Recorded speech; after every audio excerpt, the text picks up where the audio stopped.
صلى الله عليه وسلم صلى الله على محمد صلى الله عليه وسلم صلى الله على محمد صلى الله عليه وسلم صلى الله على محمد صلى الله عليه وسلم صلى الله على محمد صلى الله عليه وسلم صلى الله على محمد صلى الله عليه وسلم.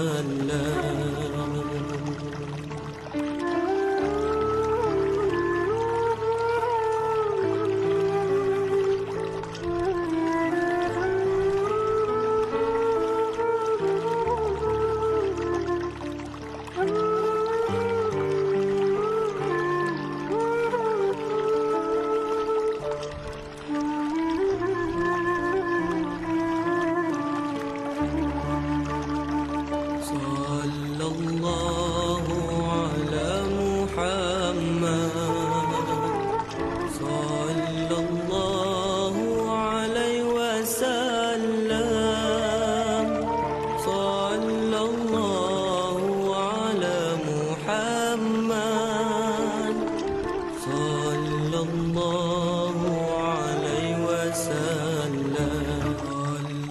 صلى الله على محمد صلى الله عليه وسلم صلى الله على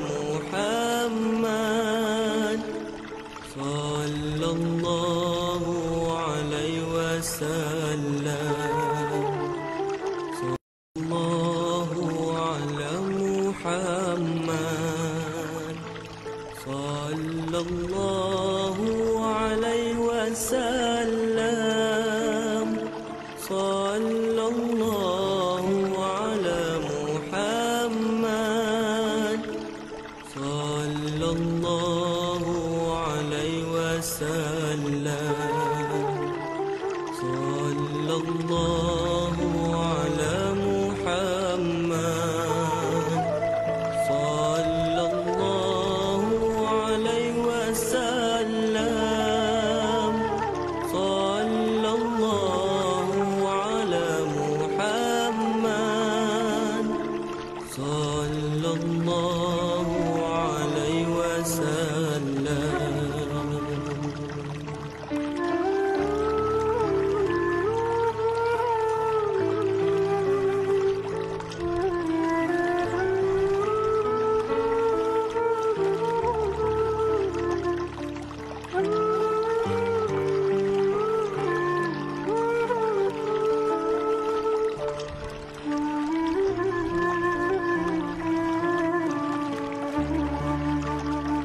صلى الله على محمد صلى الله عليه وسلم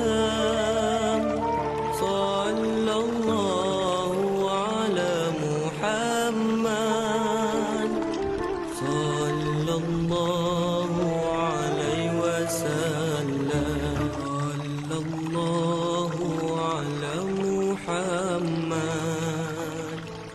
صلى الله عليه وسلم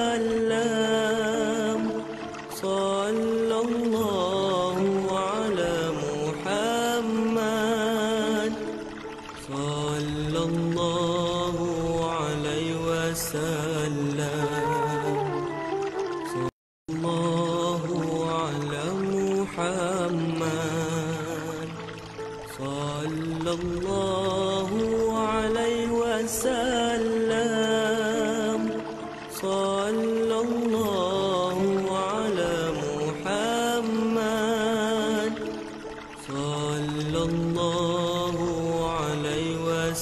وسلم صلى الله على محمد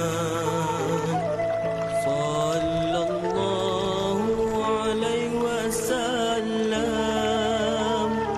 صلى الله على محمد.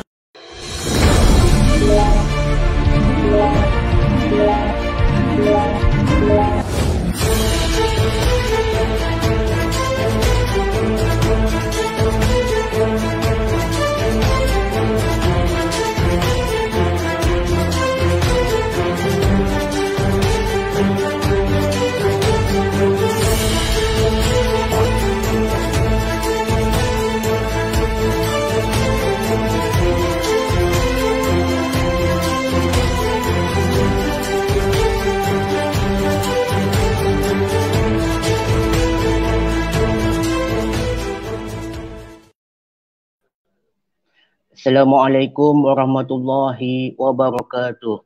Yang Amat Arif, tuan-tuan dan puan-puan yang dirahmati Allah sekalian. Alhamdulillah pada petang yang mulia ini kita bertemu semula di dalam program Muhakat Suluh bagi siri yang kedua tahun 2021. Kali ini adalah giliran Melaka sebagai pengendali program Muhakat Suluh. Yang Arif, tuan-tuan dan puan-puan, seperti biasa, Melaka ni tak sah jika tak dimulakan dengan pantun. Serangkap pantun daripada saya selaku wakil daripada Melaka. Datang ke Melaka dengan ria, negeri kaya sejarah lama. Muhakat Suluh, programnya ceria, moga beroleh manfaat bersama. Yang Arif, tuan-tuan dan puan-puan, pada petang ini kita akan dipertontonkan dengan satu majlis suluh yang cukup istimewa. Sebab apa saya berkata demikian? Ini adalah kerana ia melibatkan golongan orang kelainan upaya dari segi pendengaran. Plaintiff dan defendernya terdiri daripada okayu pekak, dan yang lebih istimewa lagi, pegawai suluh ini juga adalah seorang yang mahir menggunakan bahasa isyarat. Bagi memberkati program kita pada petang ini, saya menjemput Tuan Ahmad Hamidi bin Semaon, pegawai suluh Mahkamah Rendah Syariah Alur Gajah untuk bacaan doa. Terima kasih kepada Tuan Pengurusi Majlis, Tuan Zamri. Baiklah, bagi memulakan dan memberkati program kita pada petang ini, marilah bersama-sama kita membaca Ummul Kitab Al-Fatihah.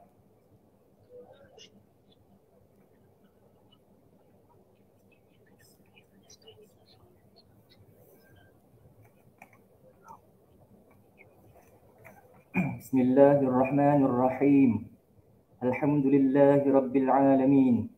Wassalatu wassalamu ala ashrafil anbiya'i wal mursalin wa ala alihi wa sahbihi ajma'in.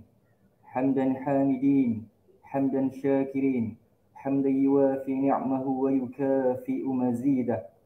Ya Rabbana lakal hamdu kama yanbaghi li jalali wajhikal karim wa 'azimi sultanik.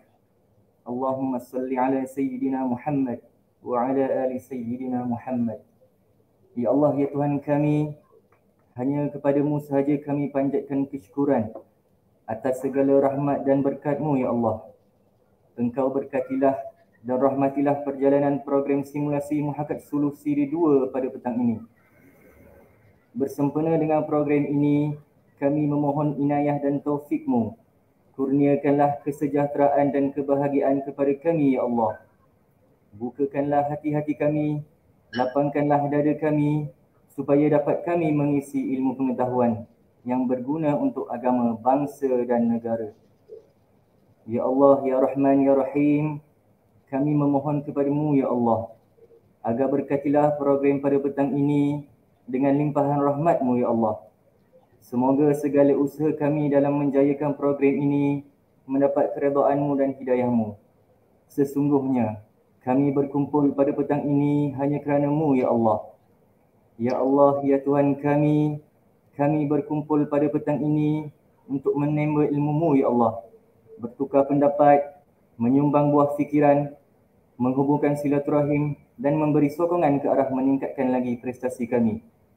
Ya Dzal Jalali wal Ikram, kami memohon kekuatan dan hadrat-Mu, ya Allah, agar kami yang hadir pada petang ini dapat melaksanakan segala kebajikan dan kami memohon perlindungan-Mu ya Allah daripada melakukan segala keburukan dan dosa.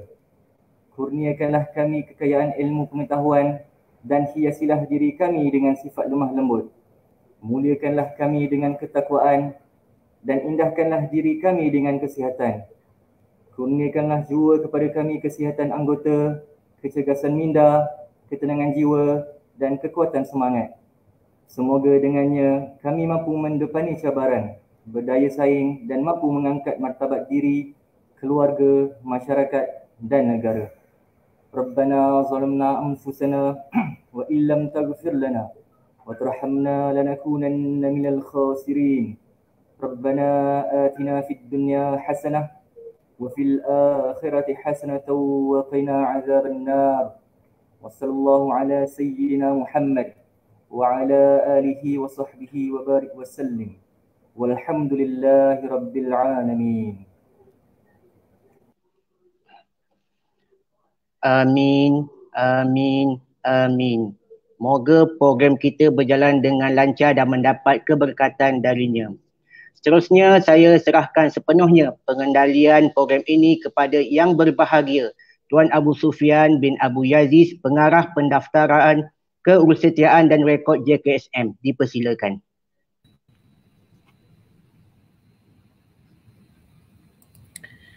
Bismillahirrahmanirrahim. Assalamualaikum warahmatullahi wabarakatuh. Alhamdulillahi rabbil alamin. Wassalatu wassalamu ala ashrafil anbiya'i wal mursalin wa ala alihi wa sahbihi ajma'in.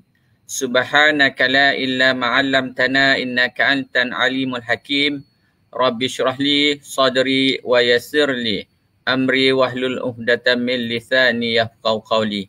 Terima kasih diucapkan kepada saudara pengacara majlis Tuan Muhammad Zamri bin Zainuddin, Pegawai Suluh Negeri Melaka. Yang saya hormati, yang dikasihi Yang Ma'arif Datuk Setia Dr. Haji Muhammad Naim bin Haji Mokhtar, Ketua Pengarah Ketua Hakim Syar'i Jabatan Kehakiman Syariah Malaysia. Yang dihormati Datin Siti Mazuriati binti Aziz, Ketua Penolong Pengarah Sesyen Suluh JKSM.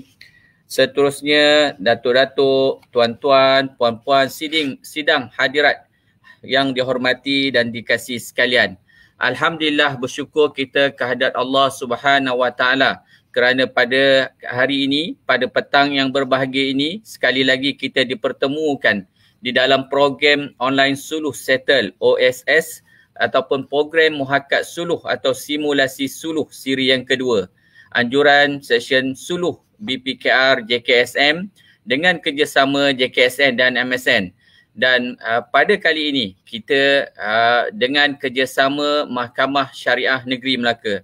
Sebelum saya teruskan dengan penerangan dan simulasi yang sangat menarik pada hari ini, tuan-tuan jangan tinggalkan, jangan jauhkan dari komputer, dari siaran FB yang sedang bersiaran secara langsung ini, kerana tuan-tuan akan saksikan beberapa simulasi yang akan menunjukkan atau mempersembahkan perjalanan Majlis Suluh itu nanti.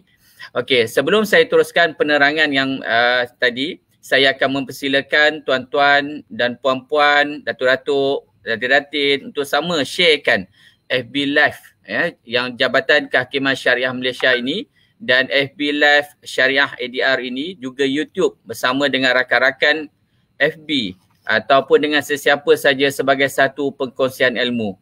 Silakan tuan-tuan dan puan-puan sharekan, hebahkan dan kongsikan bersama-sama dengan rakan-rakan tuan-tuan dan puan-puan. Tuan-tuan puan-puan juga dipohon untuk mengisi borang pendaftaran dan borang penilaian yang kita sertakan dalam FB Live bagi kami membuat penilaian selepas program ini bagi tujuan penambahbaikan. Program pada hari ini juga sebagaimana yang telah saya maklumkan tadi adalah anjuran bersama dengan Mahkamah Syariah Negeri Melaka, dan istimewanya tuan-tuan dan puan-puan, datuk-datuk, datin-datin turut mendapat kerjasama daripada Persatuan Orang Pekak Negeri Melaka dan turut ditonton oleh warga OKU pendengaran dari seluruh negara. Okey, pada siri yang lepas ataupun siri yang pertama, kita telah dibawakan dengan tajuk bijak bukan kerana masa lalu tapi tanggungjawab masa hadapan. Dan sebagaimana siri yang lalu telah kita didedahkan bagaimana pelaksanaan majlis suluh dan bagaimana pandangan panel-panel berkaitan dengan kebaikan majlis suluh ini. Dan pada kali ini, siri muhakkat suluh ini ataupun simulasi suluh ini akan membawa tajuk yang sangat menarik. Namun ku punya hati. Tuan-tuan dan puan-puan, sidang hadirin hadirat yang dihormati sekalian. Apa yang kita maksudkan namun ku punya hati? Nanti kita akan ungkai dan kita akan rungkai segala persoalan itu di dalam rangkaian siri muhakkat suluh pada kali ini. Program muhakkat suluh ini merupakan program perkongsian ilmu pengetahuan bagaimana pelaksanaan majlis suluh atau perundingan berlaku di mahkamah syariah. Pada hari ini kita akan ketengahkan bagaimana pelaksanaan suluh itu berlangsung bagi golongan OKU pendengaran. Meskipun statistik kes yang melibatkan golongan OKU pendengaran itu agak minimum, tapi namun majlis suluh tetap perlu dilaksanakan tanpa mengira kedudukan, tanpa mengira pangkat mahupun keupayaan fizikal pihak-pihak. Dan bersama saya pada hari ini adalah seorang pegawai suluh yang cukup berpengalaman yang diundang khas sebagai panel yang akan membicarakan tajuk kita pada hari ini dan kongsikan pengalaman beliau. Tuan-tuan jangan rasa takut untuk bertanya. Ajukan sebarang soalan melalui komen, ruangan komen dan kita akan sampaikan kepada panel yang akan mengendalikan program majlis suluh bersama OKU pendengaran iaitu Puan Norazita binti Muhammad Ali. Assalamualaikum Puan Norazita. Apa khabar? Waalaikumsalam Tuan Abu. Baik, alhamdulillah. Alhamdulillah. Terima kasih. Selamat datang kerana sudi bersama bagi program muhakkat suluh pada hari ini. Istimewanya Puan Norazita dia telah mempunyai beberapa pengalaman bagi mengendalikan majlis suluh ini bersama dengan OKU pendengaran ini. Puan Norazita, sebelum saya teruskan siri perbincangan kita dan seterusnya kita akan saksikan simulasi suluh yang melibatkan OKU pendengaran, suka saya nak memperkenalkan siapa Puan Norazita ni kepada selaku panel kita pada hari ini yang diundang khas. Okey, saya bacakan sedikit biodata Puan Norazita binti Muhammad Ali. Beliau sekarang menetap di negeri Melaka, bertugas di Mahkamah Syariah Negeri Melaka dan mempunyai kelulusan kepujian pengajian Islam daripada UKM dan diploma pentadbiran kehakiman dan guaman Islam daripada UKM. Seterusnya, beliau bukan saja seorang pegawai suluh tapi pernah bertugas berkhidmat sebagai peguam syar'i di beberapa firma guaman. Tuan-tuan dan puan-puan, selain daripada pengalaman Puan Norazita selaku pegawai suluh, tapi beliau juga mempunyai pengalaman sebagai peguam syar'i. Jadi sekali lagi saya tekankan, ambil peluang ini, tuan-tuan sila kemukakan apa-apa pertanyaan, komen di ruangan komen di dalam FB live tersebut untuk kita sampaikan kepada panel kita Puan Norazita. Dan pada 16 Februari tahun 2015, beliau telah dilantik menjadi Ketua Unit Suluh di Mahkamah Syariah Negeri Melaka. Cukup banyak untuk saya bacakan biodata Puan Norazita ni. Kalau saya nak bacakan mungkin 30 minit baru habis saya rasa. Jadi kita pendekkan. Dan sebab kita akan perkenalkan seorang lagi iaitu yang kita undang khas pada hari ini yang tuan-tuan boleh lihat di kaca FB yang ada pada hari ini, iaitu juru bahasa isyarat kita dari negeri Melaka yang juga seorang peguam syar'i, saudari Cik Nur Afikah binti Cik Mustafa.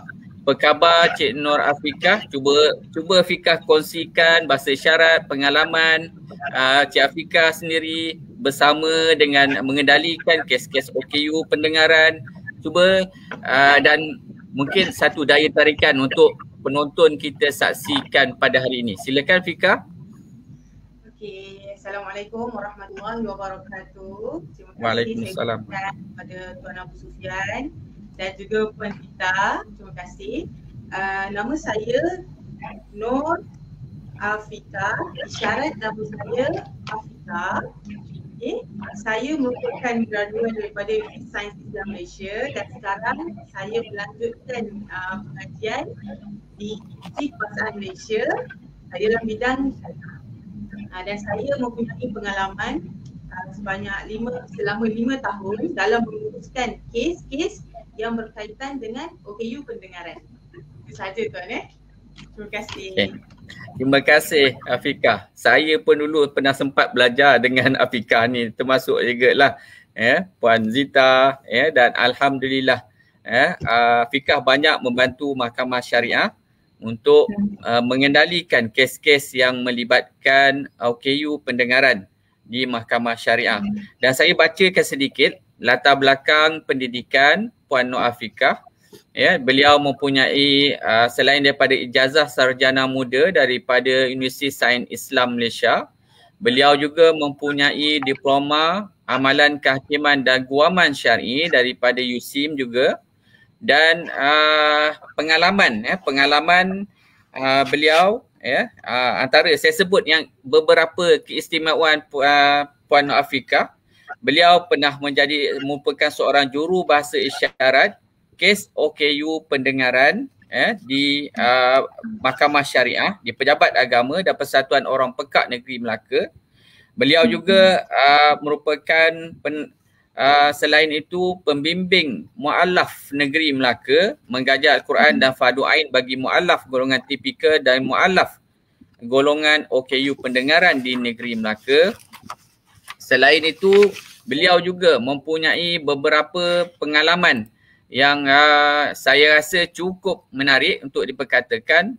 Antaranya beliau pernah memenangi pingat perak sebagai pembentang di seminar modul pelaksanaan fiqh orang kelainan upaya OKU di Malaysia di Universiti Malaya pada tahun 2017, dan seterusnya pingat emas, merangkul pingat emas sebagai pembentang di seminar zakat, wakaf dan filantropi Islam UITM Shah Alam pada 2017 bagi pengurusan zakat OKU. Jadi dengan pengalaman yang dimiliki oleh saudari Nur Afikah tadi, jelas menunjukkan beliau cukup berpengalaman dan sebagaimana saya nyatakan tadi, tuan-tuan, puan-puan, tidak kira sama ada tuan-tuan di kalangan OKU pendengaran, boleh kemukakan persoalan, pertanyaan kepada Puan Norazita selaku panel pada hari ini. Okey, sebelum kita teruskan perbincangan dan simulasi kita, jika ada sebarang pertanyaan saya nyatakan tadi, boleh tanya dan panel akan menjawab soalan tuan-tuan dan puan-puan. Puan Norazita, sebagai seorang pegawai suluh yang cukup berpengalaman dan puan juga sebagai ketua unit suluh di Mahkamah Syariah Negeri Melaka, selain itu puan juga mempunyai sijil mediasi daripada Accord Group. Boleh puan kongsikan apakah yang dimaksudkan dengan majlis suluh dan bagaimana hubungan dan kaitan majlis suluh ini dengan golongan OKU pendengaran? Adakah mereka turut serta mengikuti majlis ini juga ataupun tidak? Adakah mereka ni dikecuali ataupun tidak? Jadi silakan Puan Zita. Terima kasih Tuan Abu. Bismillahirrahmanirrahim. Assalamualaikum warahmatullahi taala wabarakatuh.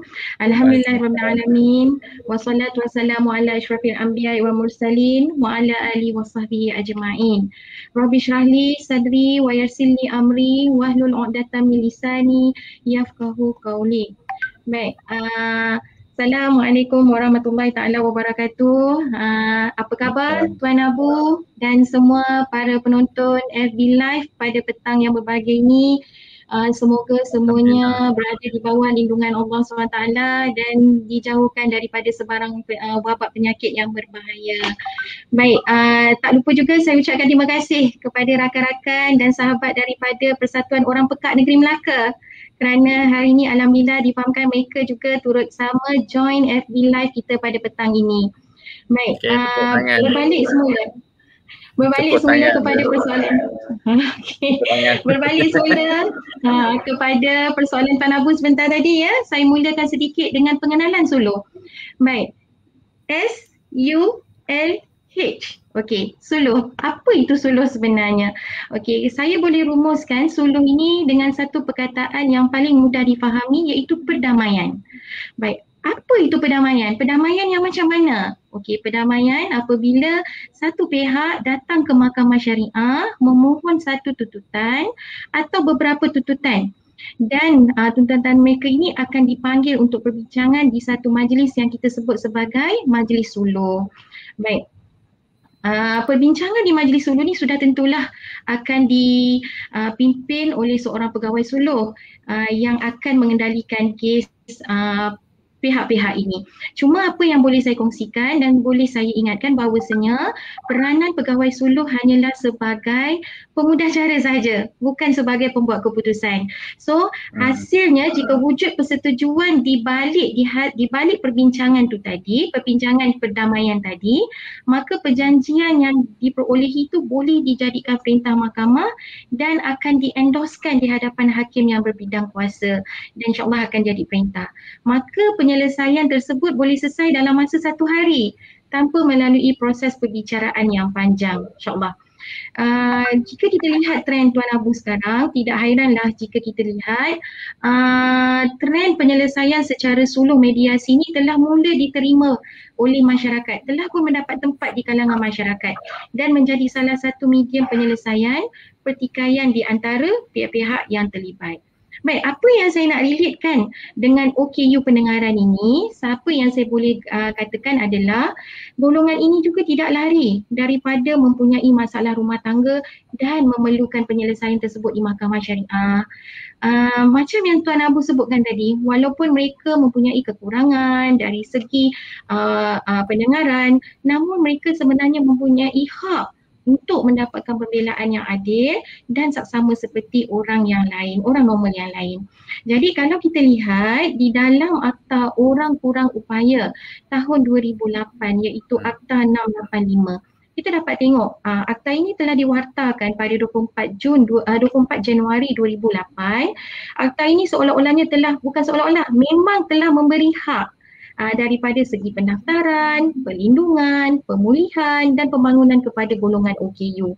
Jadi secara tak langsung akta ini dapat melindungi dan memastikan golongan ini mempunyai hak yang sama rata dengan insan lain dari segi perundangan. Baik, jika pihak ini hadir ke mahkamah syariah, sewajarnya mereka mendapat maklumat dan bantuan sama seperti golongan orang yang lain. Saya bercakap tentang pengalaman yang pernah saya lalui. Saya pernah berjumpa dengan pasangan yang OKU pada ketika itu pada tahun 2018. Tetapi pada ketika itu malangnya saya gagal untuk menyelesaikan kes pasangan itu kerana masalah yang dihadapi adalah dari segi bahasa. Bukan saja dari segi bahasa, saya ada masalah dari segi memahami mereka.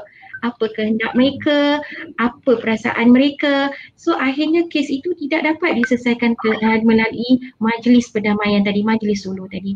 Saya rasa satu kerugian yang besar pada pegawai-pegawai suluh kerana dengan membantunya, walaupun saya akui macam seperti mana Tuan Abu sebut pada awal tadi, 95%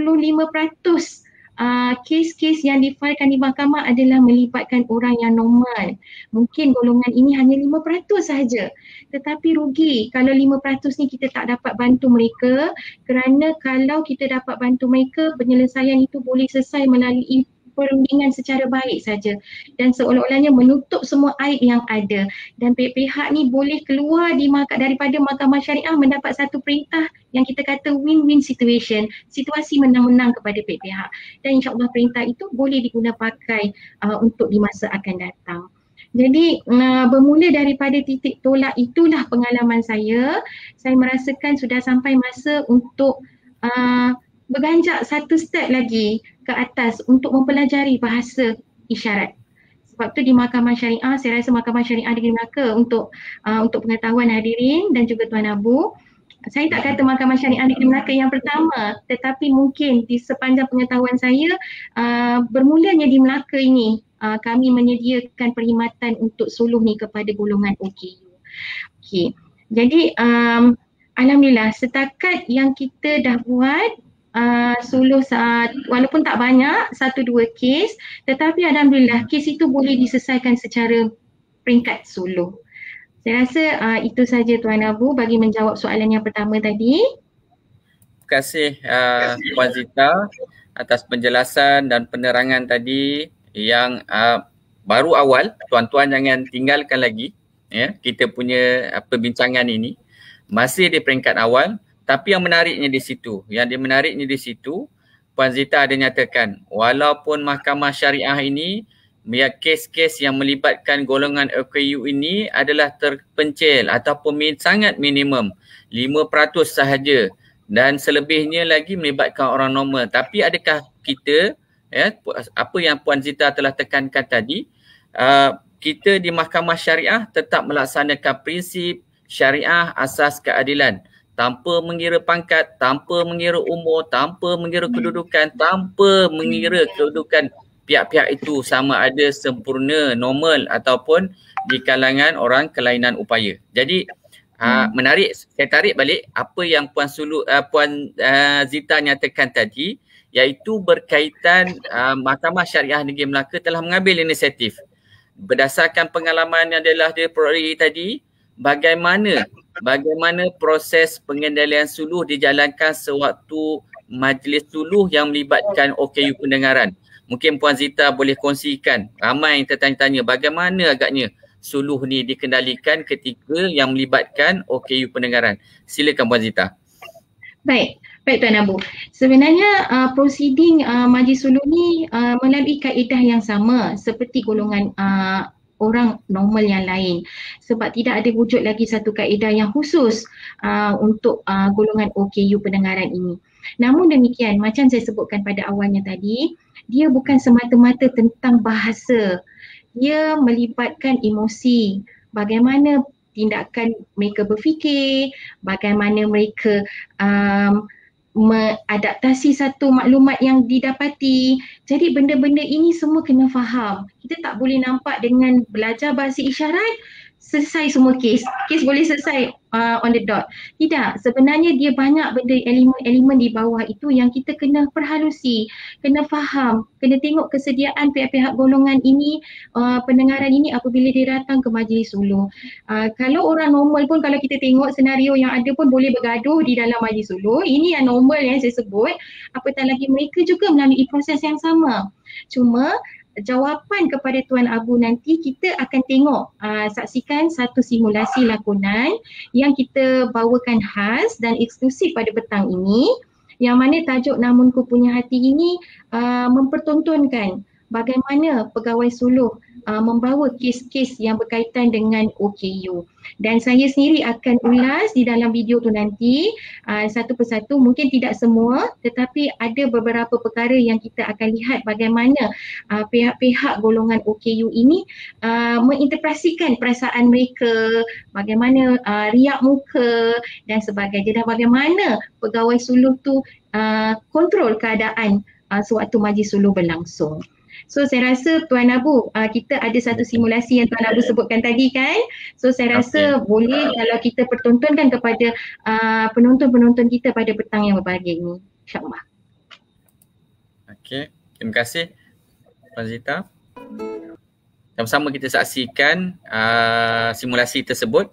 Ya, tuan-tuan jangan nanti Puan Zita akan bersama-sama untuk terangkan, dan juga saudara Nur Afiqah turut akan membantu.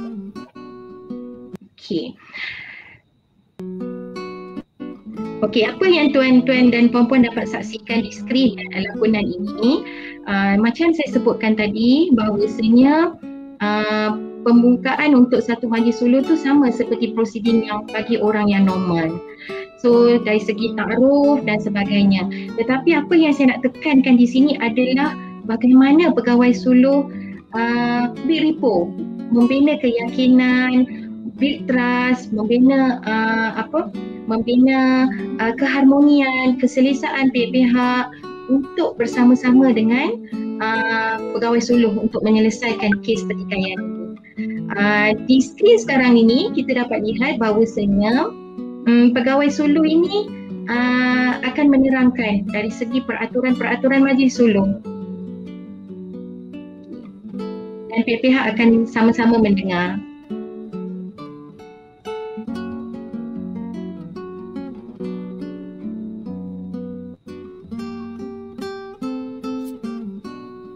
Ya, di sini dinyatakan tentang peraturan-peraturan apa yang ada di majlis suluh yang boleh dan yang tak boleh lah.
Kita dapat lihat bagaimana pegawai suluh menenangkan pihak-pihak golongan ini. Macam yang saya sebut pada awalnya tadi, golongan orang normal yang menjalani majlis suluh pun akan ada interruption, ada gangguan dan sebagainya. Jadi begitu juga dengan golongan ini. Tetapi saya sebutkan juga tadi dalam jawapan saya pada persoalan yang pertama yang Tuan Abu berikan tadi, dia bukan semata-mata tentang komunikasi. Malah dia melihat kepada keadaan penerimaan mereka kepada fakta, penerimaan mereka kepada pemahaman yang kita fahamkan kepada mereka dan bagaimana mereka berfikir. Itu yang penting sebenarnya. Kat situ yang kita namakan build rapport lah. Kita tarik perhatian dia untuk kita yakinkan dia bahawasanya dengan melalui perbincangan majlis suluh, insya-Allah boleh mencapai satu keputusan dan keputusan tu boleh di-endorsekan pada hari yang sama.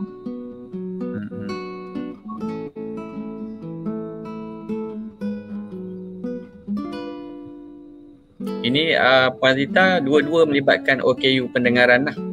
Ya, betul Tuan Abu. Yang ini adalah kedua-duanya OKU pendengaran dan pihak pegawai suluh kena menggunakan bahasa isyarat sepenuhnya lah sepanjang majlis suluh berlangsung. Sekiranya salah satu pihak sahaja yang golongan OKU pendengaran, maka pegawai suluh terpaksa buat 2-in-1 lah sambil bercakap dan sambil berbahasa isyarat.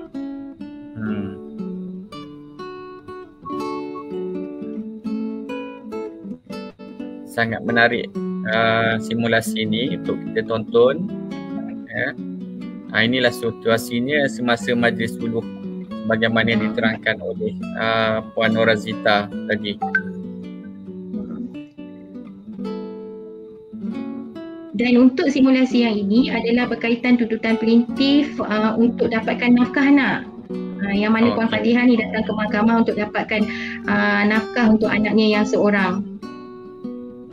Dan bagaimana penerimaan pihak defendant itu terhadap tuntutan yang difailkan oleh Puan Fatihah ini.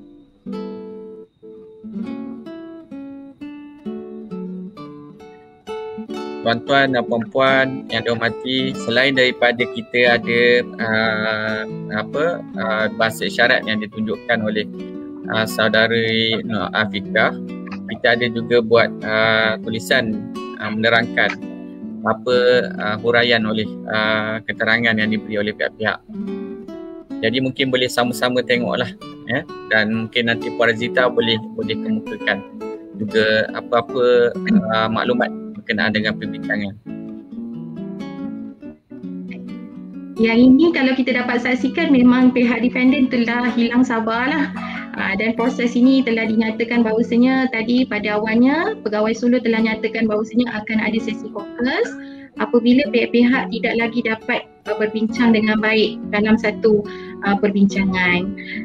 Jadi memang macam saya sebutkan awal Tuan Abu, saya selalu recall balik sebab pada awalnya tadi saya sebut jangan pandang kepada suluh yang kita buat kepada golongan orang normal.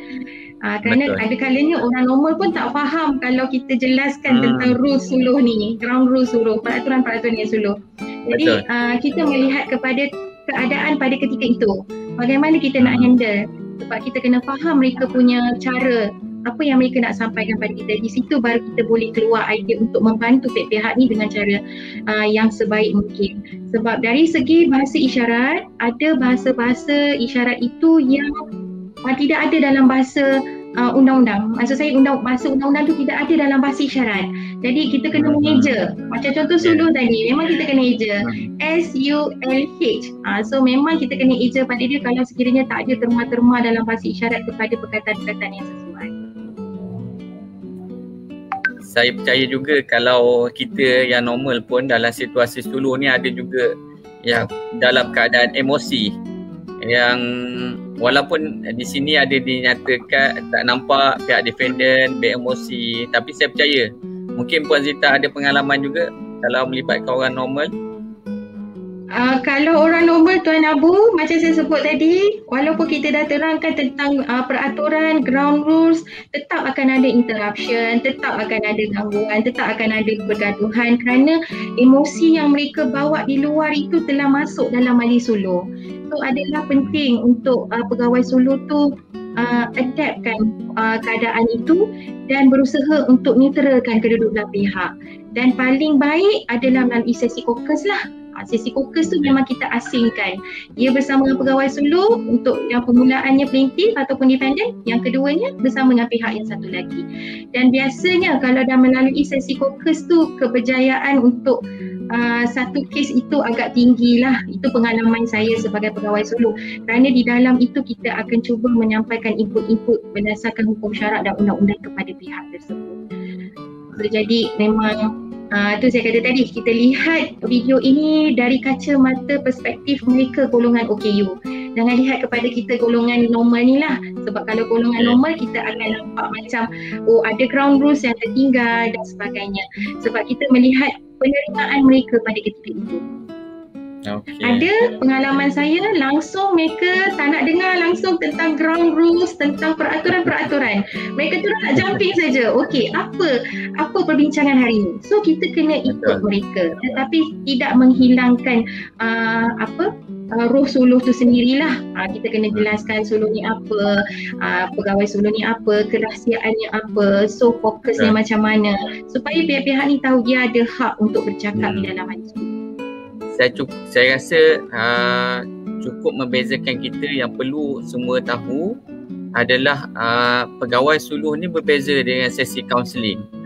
Iaitu memang ada perbezaan. Kalau kita tengok ni apa yang di dalam simulasi ini, bagaimana pegawai suluh menerangkan hak-hak mereka dari segi undang-undang. Ya. Mungkin Puan Zita boleh kongsikan.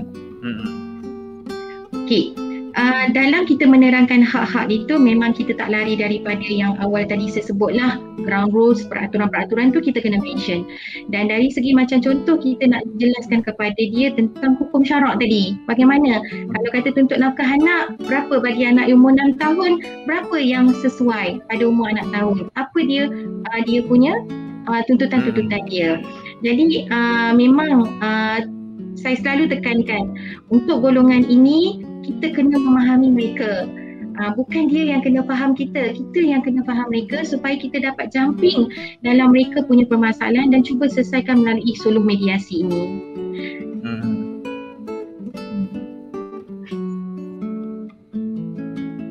Okay, jadi kalau Tuan Abu tengok dan para penonton dapat tengok sekarang, so tadi dah berlaku pergaduhan sedikit di dalam majlis suluh, yang mana pihak defendant ni dah tak bersetuju dengan pihak plaintiff punya tuntutan. Maka mungkin dengan cara suluh ni tadi, interaction tadi, pegawai suluh dah tanya lagi sekali sama ada boleh ke tidak dengan bayar 1,000 tu tuntutan yang difailkan oleh pihak plaintiff.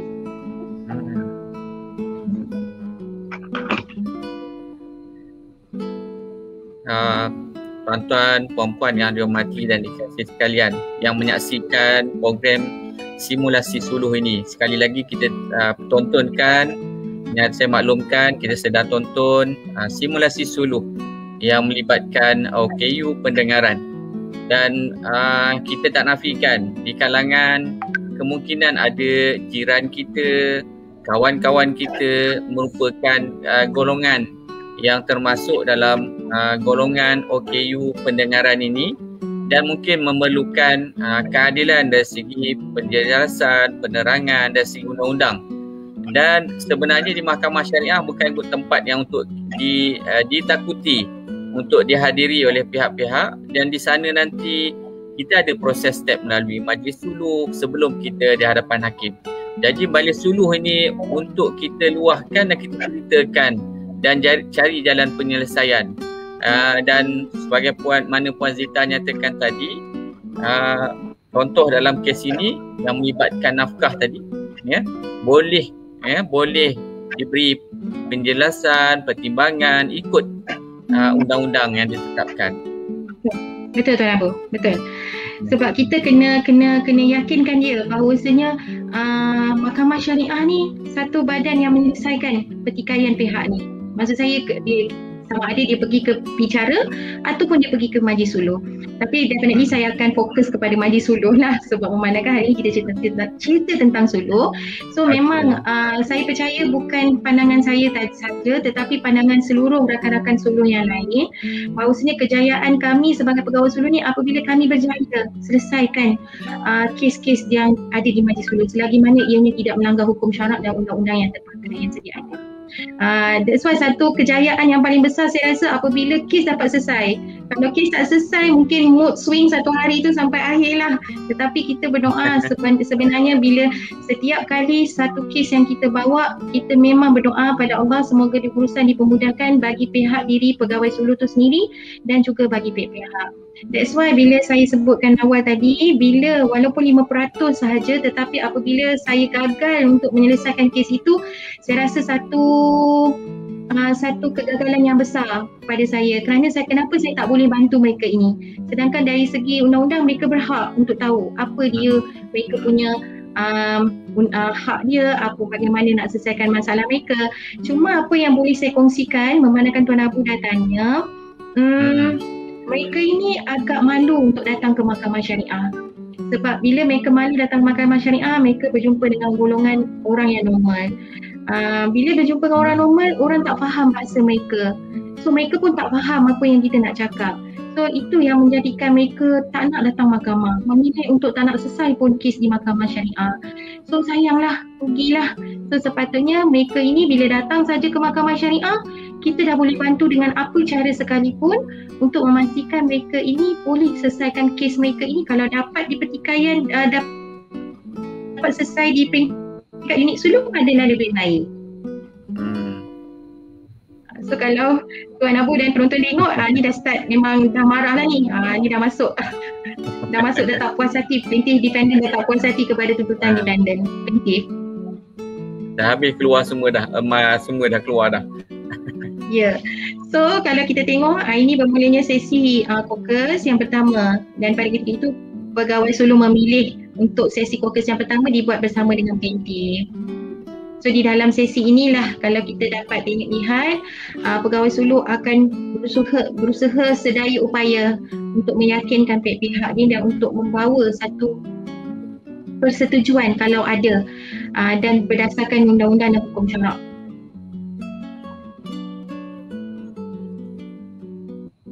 Dan untuk pengetahuan Tuan Abu dan juga semua, saya terlepas satu perkara tadi, bahawasanya apa yang berlaku di majlis suluh ni adalah rahsia. So pihak-pihak pegawai suluh hendaklah sentiasa memaklumkan kepada pihak-pihak ni apa perbincangan yang berlaku adalah rahsia. So bagi sesi kokus, pegawai suluh akan mendengar luahan rintihan daripada pihak plaintiff dan cuba menasihati, tetapi akan bertanya kepada pihak plaintiff ini, bolehkah diceritakan apa yang berlaku di peringkat kokus ini kepada pihak yang satu lagi. So mesti kena tanya ayat tu. Sebab untuk nak jaga kerahsiaan itu, kalau pihak ni kata, pihak plaintiff kata, saya tak nak share puan, saya nak share dengan puan saja. So pegawai suluh tidak boleh sesekali men-sharekan apa maklumat dapatan di kokus bersama plaintiff tadi untuk di-sharekan kepada pihak defendant. Itu juga dengan defendant. Terima kasih Puan Zita. Betul, saya pun setuju dengan apa yang dinyatakan oleh Puan Zita tadi. Kerahsiaan di dalam majlis suluh ini sangat penting lah, terutama dalam melibatkan OKU pendengaran ni. Dan memang pegawai suluh, saya percaya pegawai suluh kita memang ada etika pegawai suluh dan memang kita cukup jaga dengan kerahsiaan. Sebab itu selain daripada sebagaimana tuan-tuan ikuti juga pada siri yang lalu, memang antara perkara yang kita tekankan dan kita tu adalah kerahsiaan lah. Kerahsiaan.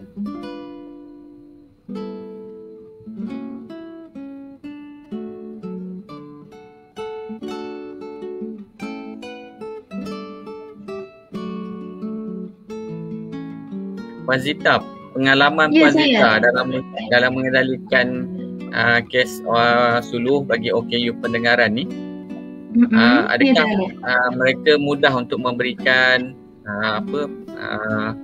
pertimbangan untuk penyelesaian kes? Ada pengalaman Puan Zita? Pada mulanya memang agak sukar sebab mereka tak faham tentang terms undang-undang yang saya sebutkan pada awalnya tadi. Jadi kena ubah. Kalau kata endorse tu, apa endorse tu yang boleh kita bahasa yang paling mudah untuk mereka fahami. Okey, macam suluh, tu saya kata tadi, suluh memang tak faham, tapi bila kita beritahu, kita bincang baik-baik, kalau ucap persetujuan, kita jadikan perintah mahkamah, so boleh balik rumah contohnya, so dah tak payah datang lagi bicara. So kita cuba cari perkataan yang mudah mereka fahami supaya mereka tahu yang mereka hadir ke mahkamah syariah ini bincang tentang apa. So hasil perbincangan, apa dia akan jadi pada perbincangan itu. Sebab kita akan jelaskan juga, kalau sekiranya kes itu tidak boleh diselesaikan melalui majlis suluh, kes itu terpaksa kita panjangkan ke Dewan Bicara lah. Sebab ada satu step lagi di atas, iaitu melalui perbicaraan. Yang mana yang Arif Hakim akan bicara, melihat kepada keterangan pihak-pihak dan saksi-saksi jika ada dan membuat keputusan berdasarkan keterangan pihak-pihak tersebut. Tetapi di majlis suluh kita open untuk perbincangan. Jadi cuma di majlis suluh bagi golongan OKU ini kita tak boleh dam terus pada dia. Okey, hari ni puan datang, puan nak minta apa? Dia tak boleh. Kita kena guide mereka, satu persatu soalan kita terpaksa buat untuk mereka supaya cuma di akhir tu kita akan tanya, ada lagi tak cerita yang nak disampaikan kepada kita? Mungkin ada beberapa fakta yang kita terlepas mungkin yang mereka nak ceritakan pada kita. Jadi bina bid repo tu sangat penting. Bina keharmonian dan keserasian dan kepercayaan tu sangat penting bagi golongan ini sebab dia orang asing, dia datang jumpa kita pun orang asing. Jadi dahlah dalam keadaan OKU pendengaran.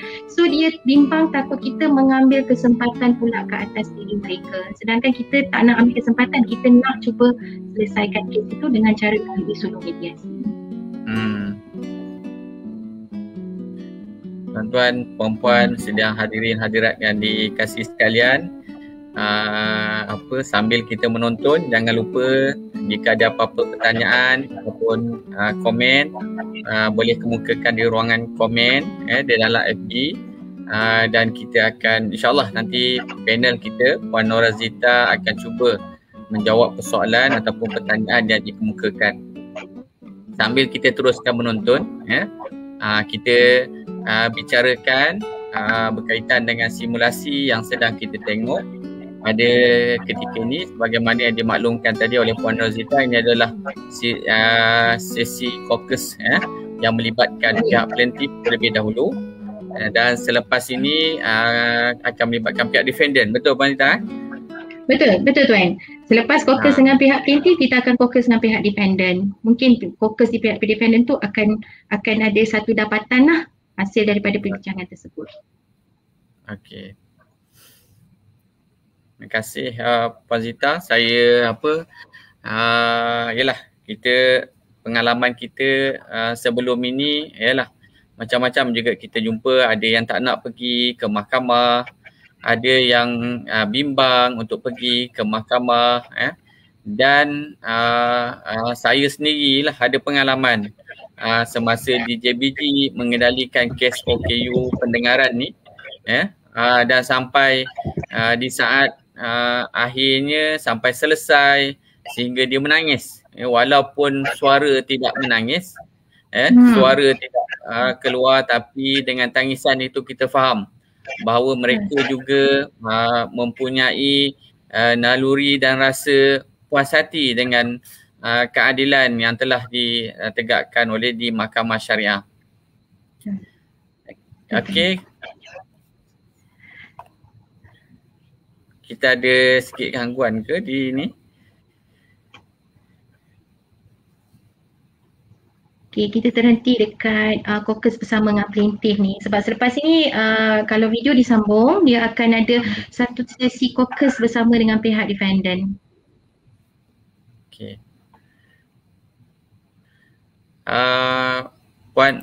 Antara Puan Zita, antara kes-kes yang rumit, mungkin ada beberapa kes saja, tak banyak. Tapi pengalaman Puan Zita, kes apa yang menyebabkan agak rumit lah yang dikendalikan oleh Puan Zita yang melibatkan OKU pendengaran ni? Okey, buat masa ni Tuan Abu, sepanjang saya buat kes yang berkaitan dengan OKU ini, dia ada satu kes yang paling sukar, iaitu hadanah lah, tentang hak penjagaan anak. Kerana kedua-duanya memang insist nak jaga anak-anak tersebut. Tetapi pasangan tu unik. Sebab anak yang dilahirkan tu, anak tu cukup sifat, boleh bercakap. So air mata keluar jugalah. Tapi selepas majlis suluh berakhir, bukan majlis suluh tengah jalan tu. Sebab saya rasa sangat sedih pada ketika itu anak tu sendiri menyatakan hasratnya dengan siapa dia nak tinggal. Tetapi untuk pengetahuan Tuan Abu, anak tu sebenarnya nak mak bapaknya kembali balik sebagai suami dan isteri. So saya sampaikan kepada pihak golongan ini apa hasrat hati anak dia, sebab anak dia teman. Hari yang majlis suluh tu anak dia datang sekali. So saya beritahu dengan kedua-duanya pihak tersebut pada hari itu, dan alhamdulillah pihak plaintiff tarik balik kes itu.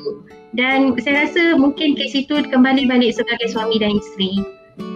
Tapi kes tu agak mula-mulanya saya buat 2 kali sesi, sebab yang pertama tu memang tak nampak langsung ruang suluhnya. Saya cakap macam ni, pihak akan cakap macam ni. Saya cuba kelok kat lain, dia akan cakap okey tak nak juga jaga anak-anak, kedua-duanya. Jadi bila saya tangguhkan untuk sesi suluh yang kedua, alhamdulillah bila anak dia datang, nampaknya persetujuan tu, maknanya kekuatan mereka tu adalah anak-anak sebenarnya.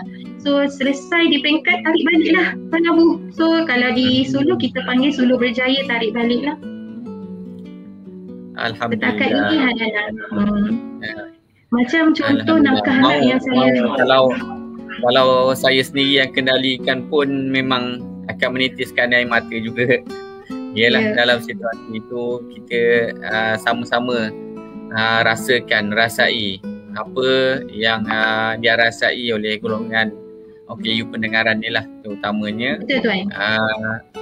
Terutama yang melibatkan masalah rumah tangga dan suluh sebagaimana siri yang pertama, kita ketengahkan juga siri yang kedua untuk kita memberi pemakluman, pendedahan kepada orang awam, masyarakat bahawa suluh ini merupakan satu simulasi, salah satu proses yang dikendalikan di Mahkamah Syariah bagi tujuan memudahkan pihak-pihak tanpa perlu sampai ke peringkat perbicaraan sebagaimana Puan Zita nyatakan tadi.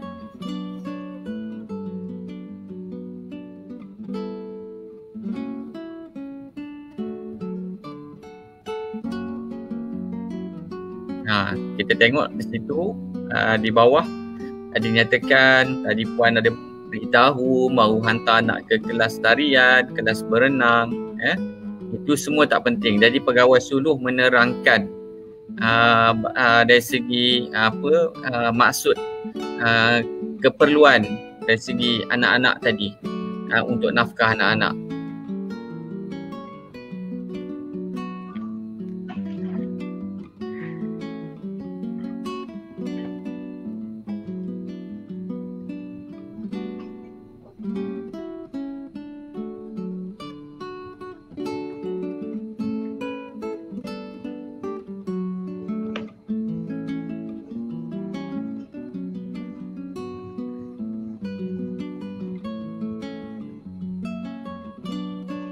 Okey, di sini kalau Tuan Abu dan para penonton dapat lihat bagaimana pegawai suluh tu menceritakan tentang keperluan-keperluan asas anak-anak tersebut lah.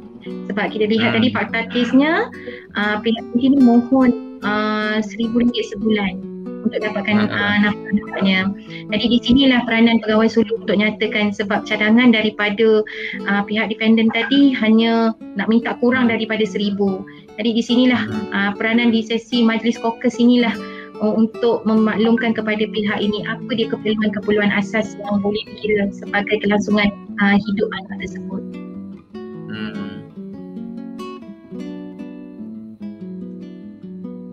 Nampak dalam sesi kokus ni Puan Zita, nampak pihak plaintiff menerima pandangan dan pendapat daripada pegawai suluh. Ya, betul Tuan. Kalau pengalaman saya sebagai pegawai suluh yang membawa kes OKU pendengaran ini, kebiasaannya normal masuk sesi kokus memang keberjayaan untuk kes itu selesai sangat tinggi. So jadi memang kokus ni macam dia satu ruang bilik khas untuk dia bersama dengan pegawai suluh lah, tanpa ada pihak yang satu lagi. Sebab pihak satu lagi tu dah ada miskomunikasi kan. So jadi memang dia gunakan sepenuhnya ruang medium kokus itu untuk dia nak cerita ke, dia nak maklumkan, endingnya tu dia akan ada satu keputusan. Berbanding dengan golongan normal ni, dia lain sikit cara dia. Waktu sesi kokus tu sama ada dia bersedia untuk dengar pandangan tuan pegawai suluh ataupun sebalik. Alhamdulillah kita nampak di situ sebagaimana penjelasan daripada Puan Rozita bagaimana suluh ni di mahkamah syariah bukannya kita datang hanya untuk perbicaraan semata-mata. Sebab kita ada melalui proses suluh, selepas itu jika tiada persetujuan barulah diangkat kepada hakim untuk didengar kes tersebut. Jadi tuan-tuan dan puan-puan sama ada yang normal maupun yang di kalangan OKU, orang kelainan upaya, mahkamah akan menilai semua perkara termasuk memberi keadilan dari segi penyelesaian di peringkat suluh. Kerana peringkat suluh itu adalah lebih baik, adalah lebih utama kerana tiada rasa tidak puas hati di kalangan pihak-pihak atas sebab persetujuan tadi dibuat secara bersama. Betul. So kita masih menyaksikan sesi kokus berlangsung lagi di antara pegawai suluh dan juga pihak plaintiff.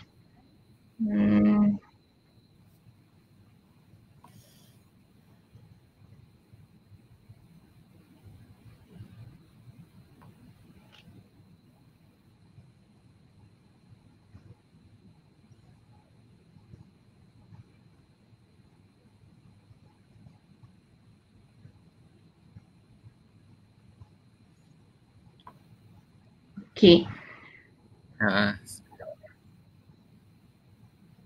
Yang ni dah sesi memujuk lah. Oh, sesi memujuk. Okey. Selain daripada teknik memujuk ni boleh memang kena ada skill juga Puan Zita Dia sebenarnya Tuan Abu, apa yang saya boleh kongsikan adalah teknik ni dia datang masa hari kejadian tu. sebab kita melihat dia. So teknik tu akan datang secara automatically. Saya percaya pegawai-pegawai suluh, rakan-rakan suluh saya yang lain berpandangan sama seperti saya, sebab kadang-kadang dia kena melihat situasi pada ketika itu. Kita tak boleh nak gambarkan oh kalau macam ni. Ground rules, peraturan-peraturan di suluh tu definitely kita kena ikut. Itu kita tak boleh buang. Tetapi bagaimana skill nak memujuk, bagaimana skill nak bid repo, itu saya rasa melalui melalui inisiatif pegawai-pegawai suluh tu sendiri. Macam menghadiri kursus-kursus seperti NLP, body language, benda-benda tu semua kita adaptasikan dan boleh membantu penyelesaian kes-kes, bukan saja kes OKU pendengaran tetapi bagi kes-kes orang normal juga. Okey.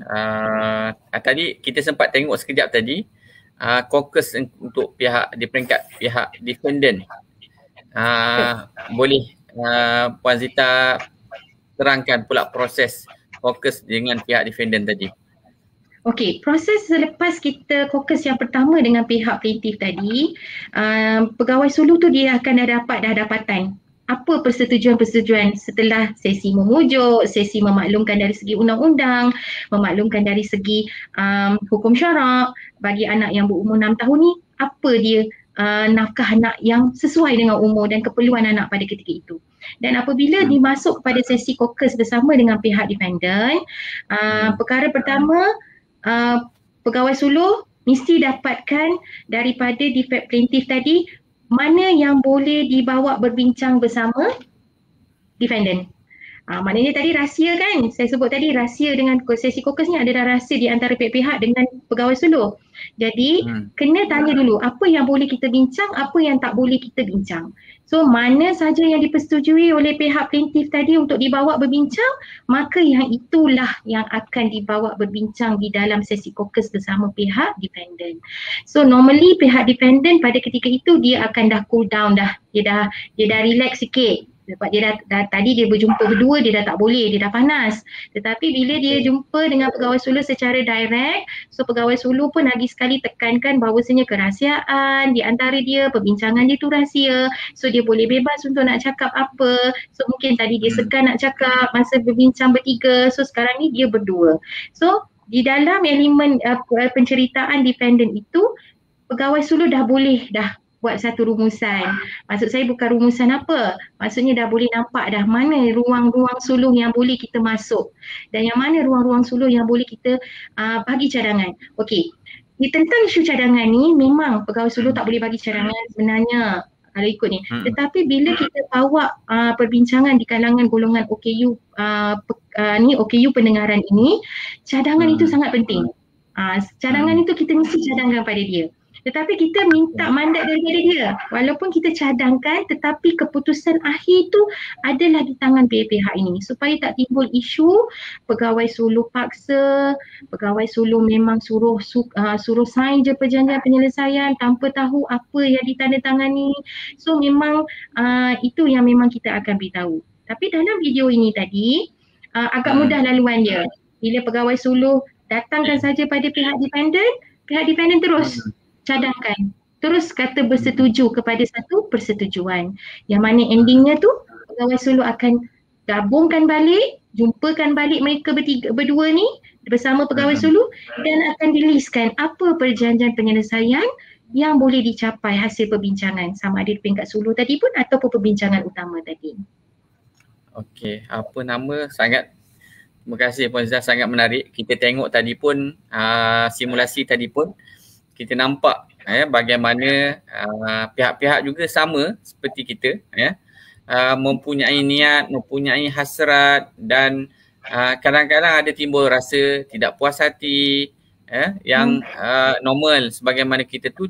Cuma saya percaya ada skill cara pegawai suluh dalam mengendalikan kes-kes suluh yang melibatkan orang OKU pendengaran ini. Tak apa, soalan tu saya akan tanya selepas ni. Sebab ada banyak soalan dah dikemukakan oleh penonton. Ada beberapa soalan yang telah dikemukakan.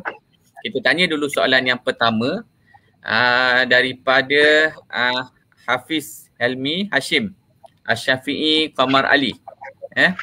Soalan dia, saman terhadap defendant nak disertakan bersama notis suluh atau tak? Okey. Silakan. Baik Tuan Abu. Bagi persoalan saman ini, untuk di Mahkamah Syariah Negeri Melaka, kita memang tak serve saman kepada pihak defendant. Kita hanya serve notis kehadiran majlis suluh sahaja. Ini adalah kerana sentimennya kalau kita bagi dia saman dan penyata tuntutan, ni saya bagi satu maksud saya satu keadaan, satu situasi dulu ya. Kalau kita bagi dengan saman dan penyata tuntutan, di dalam saman dan penyata saman tu tak ada masalah. Di dalam penyata tuntutan tu telah dilistkan pelbagai cerita. So cerita itu memang kalau saya boleh rangkumkan, tak ada orang tulis dalam penyata tuntutan benda yang baik. Dia semua cerita keburukan daripada A sampai Z, semuanya buruk. Dia tak ada benda yang baik di antara pihak itu. Jadi apabila dia terima pleading itu, dia terima penyata tuntutan itu, sebagai seorang manusia biasa, perkara pertama kita akan jadi nak marah. Kenapa claim macam ni? Kenapa claim macam tu? Sebenarnya palsu, tak macam ni. That's why kita di Melaka kita ambil pendekatan untuk menyerahkan notis kehadiran majlis suluh sahaja. Tapi tidak dinafikan, ada negeri-negeri, sahabat-sahabat saya di negeri yang lain, ada juga yang dah serve terus saman dan penyata tuntutan tu bagi memudahkan urusan di belakangnya tu nanti. Tetapi saya tak berhasrat untuk sentuh yang itu Tuan Abu ya. Saya sentuh untuk jawapannya ini, memang di Melaka kita tak bagi. Sebab kenapa? Kita tak nak pihak defendant tu baca, dan bila dia baca satu benda yang ada di fikiran dia, tak nak datang lah, tak nak bincang lah, biar dia settle sendiri. Sebab hati tu dah marah tengok perkataan-perkataan yang keluar, cerita-cerita yang keluar dari dalam penyata tuntutan tersebut. Dan saya rasa memang ada kewajaran yang bagus juga di situ. Kita tidak serve awal sebab kita nak biar plaintiff tu ceritakan sendiri di dalam majlis suluh apa yang dia nak tuntut. Jika gagal perbincangan itu, barulah dia terima saman dan penyata tuntutan, barulah dia akan jawab tuntutan itu. Dia nak jawab pembelaan dia, dia kata yang ni salah, perenggan 1, perenggan 2, perenggan 3 diakui benar. Perenggan yang seterusnya, bagi menjawab perenggan yang seterusnya, begini jawapan dia. Saya rasa itu lebih baik berbanding kalau kita serve pada awalnya. Sebab tu saya suka istilah dalam suluh ni, runding cara terpimpin. Maknanya proses perundingan itu dibuat secara terpimpin, diterangkan kebaikan, proses dari segi undang-undang. Sebab tu penjelasan itu boleh meredakan, yang macam Puan Zita cakap tadi, boleh meredakan rasa marah akibat baca, bila baca banyak tuntutan tu. Kemungkinan bila baca tu, betul lah sebagaimana Puan Zita nyatakan, kemungkinan ada balik terus ke rumah. Jadi cara dan teknik tadi mungkin pegawai suluh lebih mahir sebagaimana Puan Zita nyatakan tadi. Okey, soalan yang kedua, Puan Zita, Puan Zita dia ada yang tanya daripada Hafiz Halmi juga, sama ada akan timbul bias di pihak pegawai suluh sekiranya mereka membaca pleading dan affidavit. Mungkin Puan Zita boleh kongsikan pengalaman Puan Zita ni. Okey. Bagi menjawab persoalan ini Tuan Abu, saya punya pengalaman, saya takkan baca penyata tuntutan tu kepada pihak-pihak. Saya, kalau ni kita panggil normal normal perbincangan ada golongan orang yang normal yang pergi ke majlis suluh. Pihak plaintiff tu kena ceritakan di dalam majlis suluh apa yang dia minta, apa yang dia nak, apa yang dia datang ke mahkamah hari ni, dia nak bincang tentang apa, dia nak mohon apa. Sebab tak timbul, memang kita tak akan baca penyata tuntutan yang difailkan. Saya rasa kalau affidavit ni yang melibatkan permohonan, untuk di Mahkamah Syariah Negeri Melaka, kes-kes yang melibatkan permohonan kita tak dengar. Kita hanya dengar kes yang melibatkan saman dan penyata tuntutan. So jadi memang kalau tanya saya sebagai pegawai suluh di Mahkamah Syariah Negeri Melaka, definitely takkan ada bias sebab kita takkan cerita Cuma saya mungkin nampak ada beberapa perkara yang kadang-kadang plaintiff ni datang, dia tak tahu dia tuntut apa sebab dia dah pakai peguam. So peguam dia dah tulis macam-macam dalam tu, so dia tak tahu. Mungkin peguam pun terlupa nak maklumkan, okey dalam pernyataan tuntutan ini yang kita minta. Jadi bila dia sampai ke majlis suluh, dia mengharapkan pegawai suluh. Bila pegawai suluh tanya, okey puan datang mahkamah hari ni nak minta apa? So dia akan kata, puan tengok je lah dalam file tu. Tengoklah, saya pun tak tahu, peguam saya filekan. Jadi penting penyata tuntutan tu ada dalam fail suluh tetapi bukan untuk dibaca, tetapi just untuk purposely record saja sekiranya kalau sekiranya pihak yang satu lagi tu tak tahu, tak ada maklumat tentang apa yang dituntut. Okey. Sepanjang pengalaman saya sebagai pegawai suluh, isu bias ini memang satu isu yang sentiasa akan ada pada pegawai suluh. Tetapi percayalah bahawasanya dan saya percaya juga pada rakan-rakan suluh saya yang lain di luar sana, bahawasanya kami sedaya upaya menyelesaikan kes tanpa memilih melihat warna kulit, melihat kecantikan, melihat pangkat, darjat dan sebagainya. Siapa yang datang kepada kami, kita usaha untuk menyelesaikan kes itu dengan cara yang paling baik dan win-win situation agar bila keluar daripada pintu bilik suluh, keaiban tu dapat ditutup. Hanya pegawai suluh pun tak mampu nak ingat sebab banyak kes. So kalau nak recall memang tak dapat recall. Jadi memang saya rasa kepercayaan tu pihak-pihak kepada pegawai suluh tu kena ada sebab kami berusaha sedaya upaya untuk penyelesaian kes secara baik tanpa perlu kes dipandang ke mahkamah yang tentunya mungkin memakan masa yang panjang. Terima kasih Puan Zita. Kita memang akui perkara tu. Ya, dan sebenarnya tak timbul bias di kalangan, sama ada suluh itu melibat yang orang normal ataupun golongan OKU ni. Disebabkan pegawai-pegawai suluh memang mengikuti dan mematuhi etika yang telah ditetapkan dan ada manual suluh yang perlu diikuti dan insyaAllah saya percaya proses suluh itu akan memberi keadilan kerana pihak-pihak tadi masih lagi boleh mengubah keputusan selagi belum diendoskan di hadapan hakim. Okey, soalan seterusnya. Saya tak nak ulas panjang sebab biar Puan Rozita yang mengulas panjang dan bagikan pandangan beliau dari segi pengalaman. Soalan yang berikutnya adalah daripada Puan Rozita Ramli. Puan Rozita ni tengah buat tesis ni, PhD dalam suluh ni. Mungkin boleh kongsikan nanti dengan soalan ni pun boleh tahan juga. Okey, soalan dia, adakah sebarang usaha agar kemahiran mengendalikan klien OKU pendengaran dibuat secara berpusat dan boleh diguna sama oleh lain-lain negeri? Puan Zita mungkin boleh bagi pandangan. Terima kasih Arif, Puan Rozita. Baik, bagi menjawab persoalan ini, memang kita ada usaha untuk nak jadikan dia sama ada yang jadikan dia satu proses kerja ataupun menjadikan dia satu ground rules untuk bagi kes-kes yang melibatkan OKU pendengaran ini.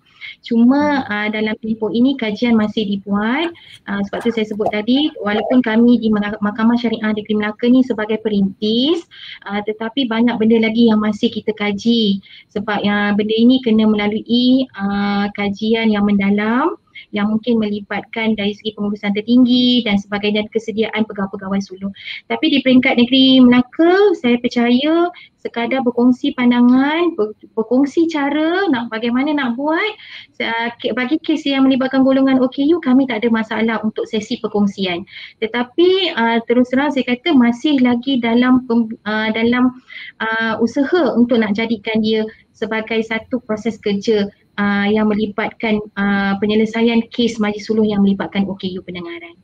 Jika dah ada benda tu mungkin boleh kita sharekan dan boleh dibahaskan ataupun mungkin nanti seksyen suluh di Jabatan Kehakiman Syariah Malaysia mungkin akan ambil inisiatif dan input-input daripada program ini nanti untuk kita set upkan satu jawatankuasa ataupun sebagainya.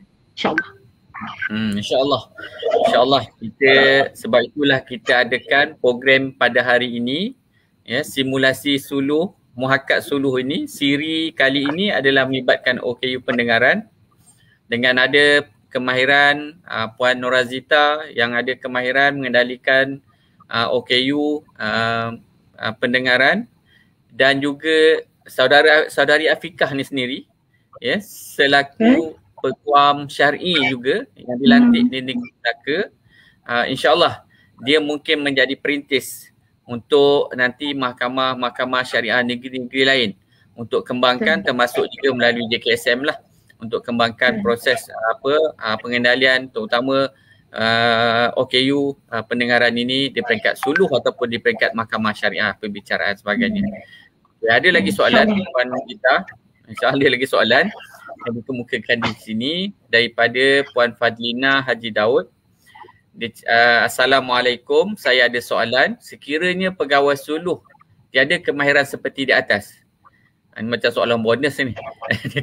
Adakah majlis suluh menerima bantuan daripada ahli keluarga salah satu pihak untuk menjadi penterjemah dengan persetujuan pihak satu lagi? Boleh Puan Gita? Terima kasih Puan Fadlina atas soalan ini. Okey, bagi menjawab persoalan ini, sebenarnya kita memang galakkan jurubahasa isyarat yang bertauliah yang dilantik. Maksud saya daripada Persatuan Orang Pekak, sama ada kalau di Melaka, di Negeri Melaka lah. Sebab di bawah persatuan ini dia ada jurubahasa dia yang memang akan bergerak dan khidmat dia tu boleh diguna. Jadi pada saya, jika wujud persetujuan daripada pihak satu lagi untuk ambil jurubahasa isyarat, selagi mana dia faham, dia kenal orang yang dilantik itu, maka tak jadi satu masalah. Cuma kena telilah, dan tu saya kata tadi, pegawai suluh pun at least kena ada kemahiran juga sedikit dan cuba memahami juga, sebab kita tak tahu apa yang kita sampaikan tu, adakah benda yang kita sampai tu sampai tak kat pihak tu.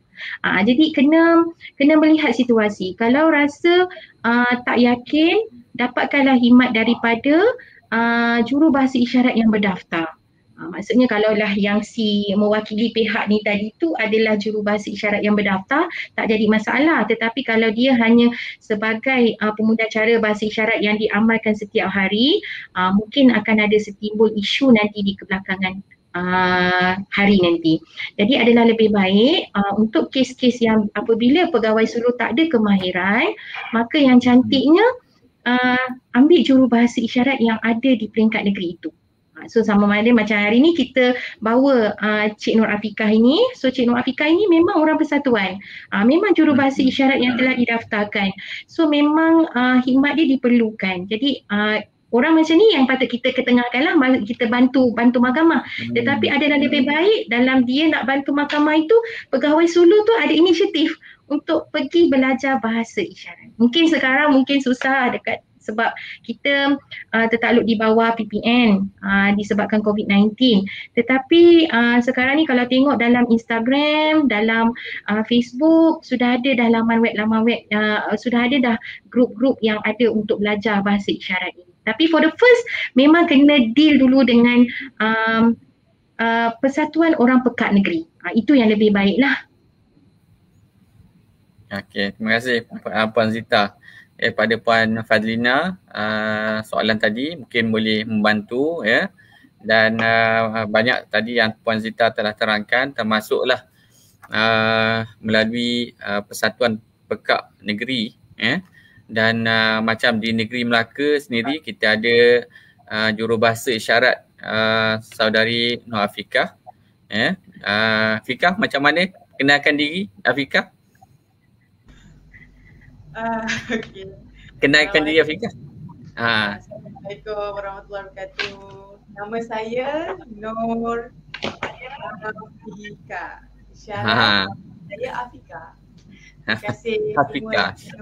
Itu syarat bagi Afikah. Jadi saya memang memang rasa kagum dengan saudari Afikah.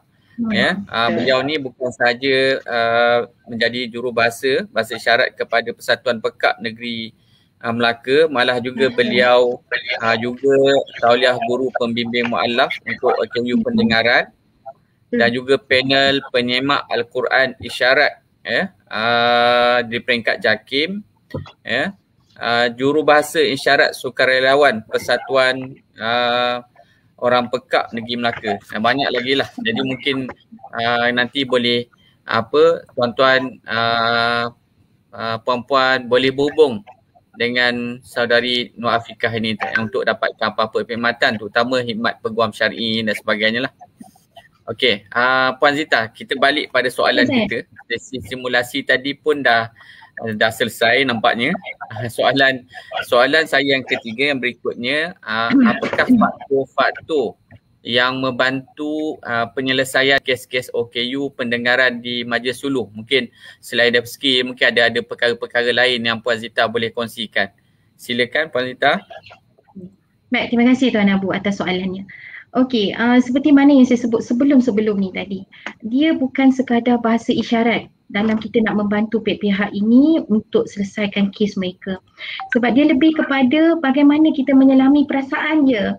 So kena faham body language, penerimaan dia kepada bahasa undang-undang. So dan yang paling penting bid repo. Repo ni macam wujudkan keharmonian dengan mereka ni supaya mereka selesa dengan kita. Sebab macam kita orang normal, kita jumpa orang, tiba-tiba orang tu segah kita tanpa perkenalkan diri, tanpa tahu, mesti kita awkward. Kita rasa macam orang ni siapa ya? Jadi macam tu juga mereka. Jadi mereka ini mudah boleh saya katakan akan mudah terasa kalau sekiranya bahasa mereka itu kita tak dapat fahami. So jadi pada saya bukan semata-mata tentang bahasa isyarat. Bahasa isyarat itu memang satu faktor yang memang membantu. Tetapi dari segi biripo, sebab tu saya kata tadi, kita kena bergaul dengan mereka, kena faham mereka, kena selesakan diri kita dengan mereka. Pandang dari sudut kacamata mereka, bukan pandang daripada sudut kacamata kita sebagai orang yang normal. Dan pada saya, apabila kita dah dapat adapt benda-benda tu semua, so kita boleh bina kepercayaan bahawasanya dia yakin kita ini, dia datang dekat kita, kita boleh selesaikan kes dia. So dia dah tak ada rasa segan, malu, tak nak cakap. So kalau cakap kan pegawai ni tak faham. So benda-benda tu yang saya rasa yang saya punya pengalaman yang kita kena beratkan, titik beratkan. So saya selalu cakap pada diri saya, pandang dari sudut kaca mata mereka. Letakkan diri kita di kasut mereka supaya mereka faham, supaya kita faham apa sebenarnya yang mereka nak. So apa sebenarnya mereka mahukan daripada mahkamah? Apa sebenarnya yang mereka nak hasil daripada perbincangan? So atas faktor-faktor itu saya rasa dia bukan sekadar bahasa isyarat semata-mata. Betul, bahasa isyarat kena ada, kalau tak ada susah. Tetapi dia kena blend dengan keyakinan pegawai suluh, dengan bid repo tadi, dengan kesediaan pihak menerima. So kena fahamkan mereka undang-undang ni bagaimana, sebab terms undang-undang itu berbeza-beza dan pemahaman mereka menerima tu adalah different di antara satu sama lain. Jadi atas faktor-faktor inilah yang boleh membantu penyelesaian keberjayaannya satu kes itu di Majlis Suluh. Terima kasih Puan Zita. Nanti kita boleh nampak di situ bagaimana kejayaan Majlis Suluh, proses suluh yang berlaku di kalangan kes-kes OKU pendengaran. Dan selain daripada skill, banyak sebab, beberapa terutama dari segi ilmu, kemahiran, pengalaman yang dimiliki oleh pegawai suluh tadi banyak membantu. Okey, berbalik soalan yang seterusnya, Puan Zita, pegawai suluh ni macam soalan saya, macam soalan Fadlina tadi, Puan Fadlina tadi. Pegawai suluh ni ada pendedahan ke yang berlaku sama macam Puan Zita ni yang boleh ada kemahiran untuk bahasa isyarat, ataupun itu atas inisiatif sendiri untuk mempelajari bahasa isyarat tadi? Silakan. Okay. Kalau tanya pengalaman saya Tuan Abu, memang atas inisiatif sendiri. Sebab benda tu dah lalu depan saya. So saya dah ada pengalaman apabila tak dapat nak selesaikan kes itu. Rasa satu kegagalan yang besar sebab kita rasa benda yang kita boleh selesaikan, benda tu mudah saja, tetapi disebabkan faktor kita tak memahami mereka, so kita tak dapat selesai. Jadi atas titik tolak itulah saya rasa saya kena pergi duduk dengan mereka, kena faham cikgu-cikgu ni macam mana cara mereka berfikir.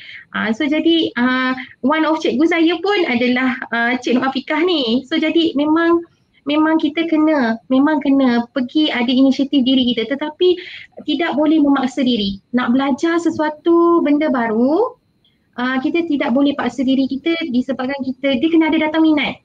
Minat tu dalam hati, nak pergi jumpa, nak pergi persatuan, jumpa dulu dengan orang persatuan, ambil repo dulu dengan orang persatuan, lepas tu belajar, ambil kelas dan sebagainya. Jadi kalau tanya, tapi saya sangat percaya Tuan Abu.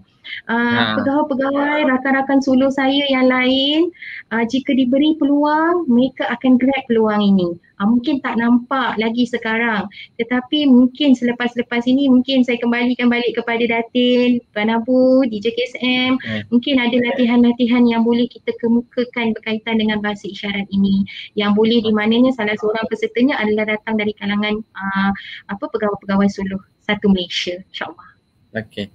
InsyaAllah hasrat dan niat kita tu, niat baik kita tu, ya, sama-sama kita doakan semoga menjadi realiti, dan insyaAllah pada satu masa nanti, walaupun sebagaimana kita cakap di awal tadi, minimum, kes yang minimum, tapi kita dapat membantu semaksimum yang mungkin, terutama kepada golongan OKU pendengaran ini, insyaAllah.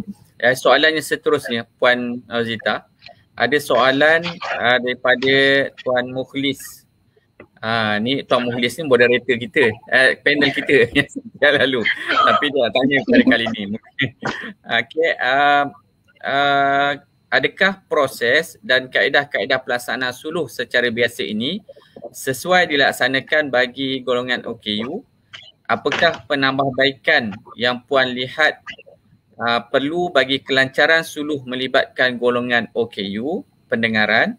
Dan seterusnya, berdasarkan pengalaman Puan, apakah maklum balas yang dikemukakan oleh golongan OKU ini apabila selesai menghadiri majlis suluh? Jadi soalan yang pertama tadi dia tanya apakah proses dan kaedah pelaksanaan suluh secara biasa ini sesuai dilaksanakan bagi golongan OKU. Okey. Saya jawab nombor 1 dulu Tuan Abu ya. Okey. Kalau tanya tentang kesesuaian, terima kasih Tuan Mukhlis atas soalan.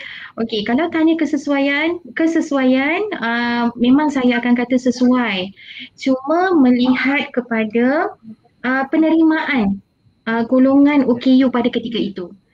Sama ada kalau misalnya kita buat suluh itu mereka dah jadi tak faham, mereka dah pandang kita dah pandang mereka. So kita ubah bentuk dia, kekalkan roh yang sama tetapi mungkin dengan bahasa-bahasa yang lebih mudah. Kaedah dah cantik sebenarnya, tak perlu kita ubah pelaksanaan suluh ini, cuma nak adapt saja di kalangan golongan upaya pendengaran ini supaya kita tak lari daripada roh yang asal. Bagaimana suluh mediasi dibuat, ground rules, apa dia, rahsia, big repo, semua benda tu kena ada. Sebab pada saya kalau tak ada, bukan suluh mediasi lah, dia akan jadi lain. Cuma ada here and there tu kita akan adapt, tambah mengikut skill-skill yang tertentu yang kita rasa mungkin kita tak boleh cakap secara direct macam ni. Ada bahasa-bahasa lain yang kita boleh menunjukkan bahawa sini itulah kita nak sampaikan kepada dia. Jadi proses ini tak perlu diubah, tak perlu ditambah baik, cuma mungkin bagaimana pegawai suluh itu sendiri sewaktu menjalankan kes majlis suluh itu, sama ada tu saya selalu sebut penerimaan mereka tu sendiri kepada keadaan itu, penerimaan, kesediaan. So adakah mereka sebab terus terang saya cakap dengan Tuan Abu, kita nak bid repo bagi orang normal mungkin nak bid repo tu 5 ke 10 minit kita dah boleh, itu pun lama dah. Tetapi bagi golongan ini might be bid repo dia akan lebih panjang. Sebab kita nak fahamkan dia satu persatu tu, apa dia yang dia masuk majlis ni, perbincangan ni, majlis yang perbincangan tentang apa. Okey. Jadi yang keduanya, soalannya tadi berdasarkan Kelancaran. Okey, apakah penambahbaikan? Okey, saya rasa tak perlu kita tambah baik. Cuma mungkin ada proses kerja nanti yang macam yang Arif Puan Rosita sebut tadi. Mungkin selepas kita dah buat paper, kita bentangkan, mungkin kita dah buat brainstorming, mungkin kita akan nampak apa benda yang kita perlu add on dan apa benda yang perlu kita ubah atau kita buat penambahbaikan. Okey, soalan yang kedua tadi berdasarkan pengalaman Puan tentang maklum balas. Okey. Memandangkan kes saya yang saya buat untuk OKU pendengaran ni, yang saya boleh kira hanya 5 kes sahaja di hadapan saya, tetapi maklum balas yang diterima daripada 5 kes saya tu 2 gagal dan 1 gagal, 1 tarik balik kes dan 3 lagi tu adalah berjaya. So maklum balas yang selalu dapat daripada pihak-pihak ni kegembiraan lah.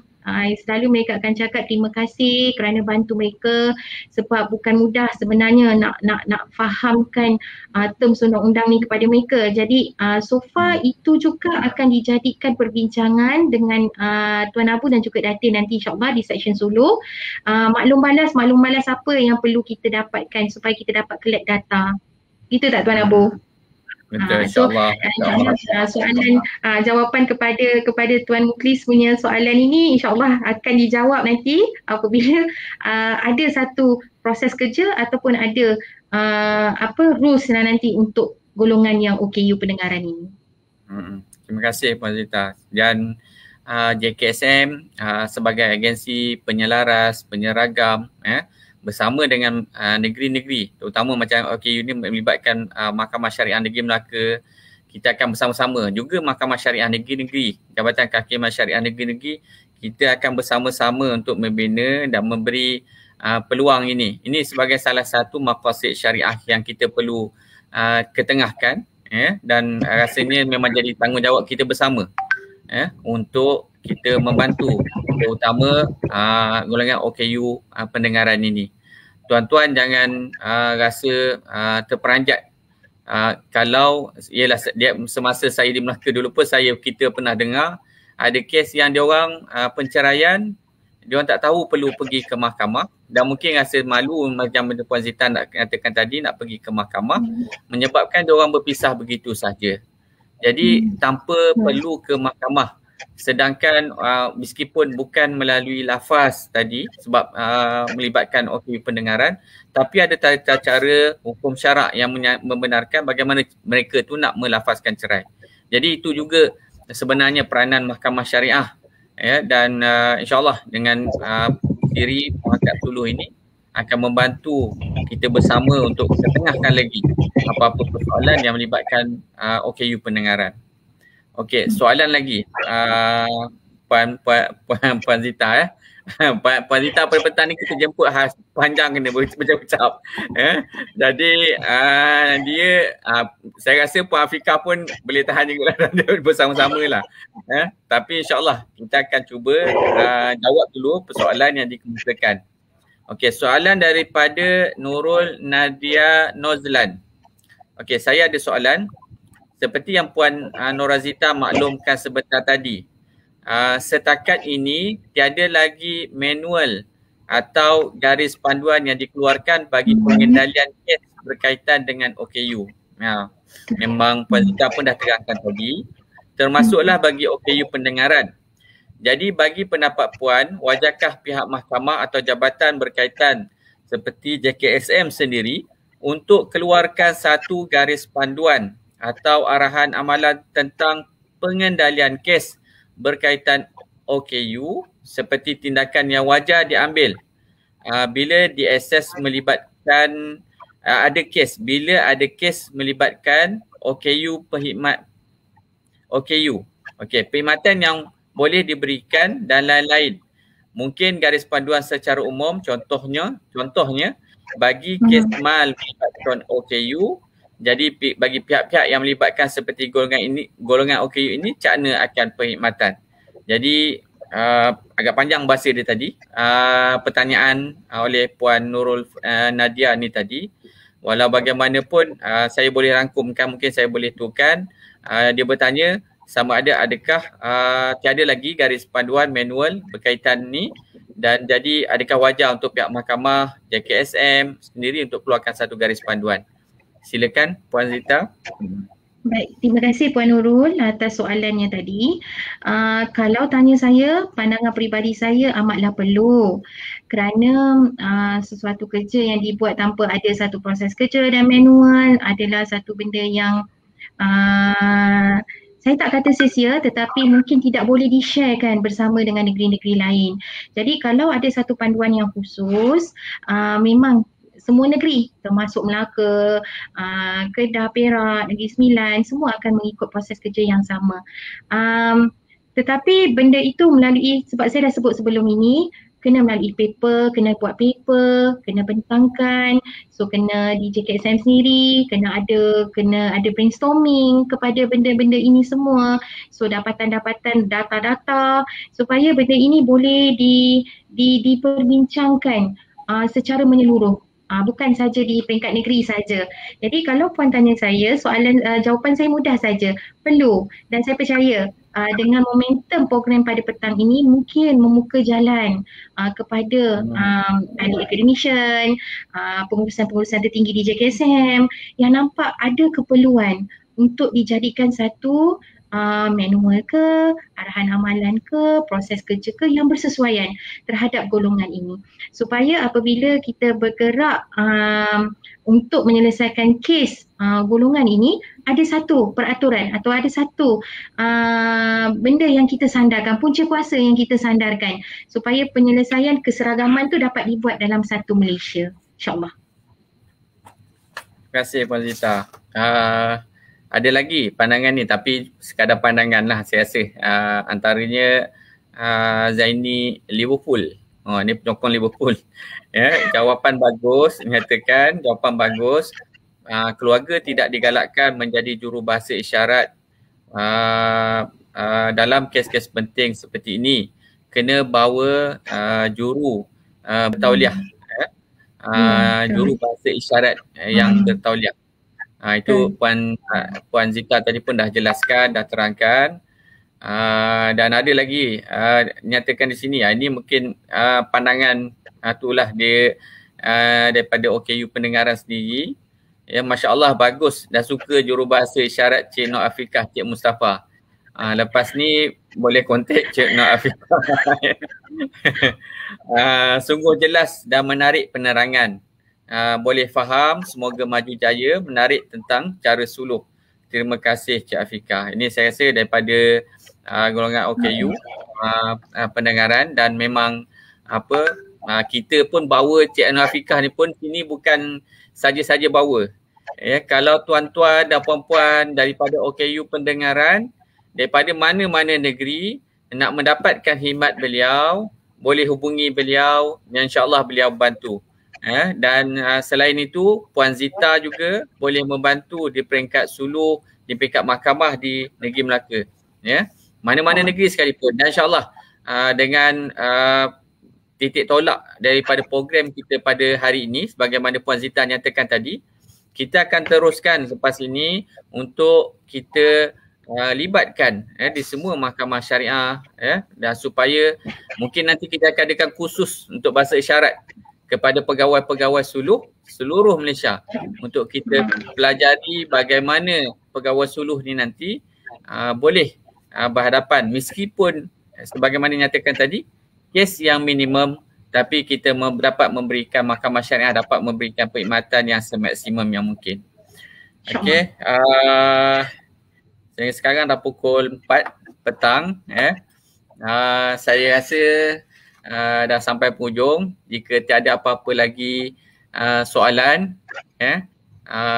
saya ucapkan terima kasih yang tidak terhingga kepada semua yang terlibat, terutama kepada Puan Nur Zita. Sebelum kita tangguhkan Puan Zita, jika ada apa-apa kata yang nak disampaikan, silakan Puan Zita. Baik, saya tak ada apa nak cakap Tuan Abu. Pertamanya saya ucapkan terima kasih kepada JKSM kerana memberi ruang dan peluang, dan terima kasih Tuan Abu Sufian kerana memberi peluang untuk saya sharekan perkongsian maklumat yang saya kira boleh diketengahkan berkenaan dengan proses proceeding majlis suluh yang melibatkan OKU, golongan pendengar OKU pendengaran ini. So jadi saya tak ada apa, saya cuma mohon maaf jika terdapat perkataan-perkataan yang tidak baik yang keluar sepanjang saya bersiaran sebagai panel jemputan pada petang yang berbahagia ini. Yang tentunya yang baik itu datang daripada Allah SWT dan yang buruk itu datang daripada kelemahan diri saya sendiri.